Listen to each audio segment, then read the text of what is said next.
Зәйгенчеләре республикада беренчеләрдән булып 2024 елның уңышын җыюга кереште.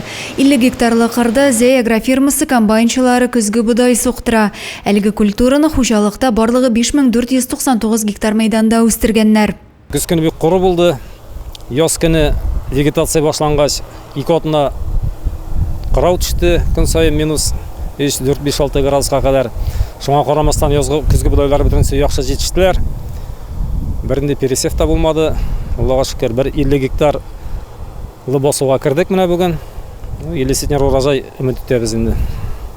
Агрофирма комбайнчысы Марат Нугманов 5-нче сезон урып җыю эшендә. Иң күп икмәк суктырып былтыр алдынгылар рәтендә булды. Быелгы икмәкнең дә мул булуына сөенә.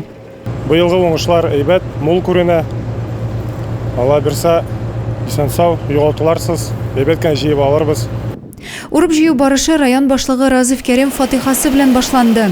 18-20%-ка басып торучы икмәкнең дымлылыгы булды. Бүген шуна сөйләшеп, район буенча 60 комбайн дәррәү менә кирип киттек урып җыю эшләренә.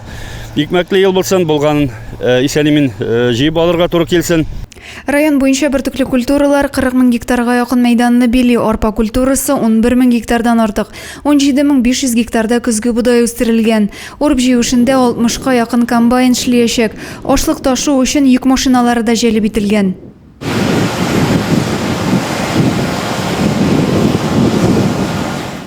Бу көнне Зәй шикәр агрофирмасы да урып җыюга кереште. Икмәк булса, җирдә була ди халык.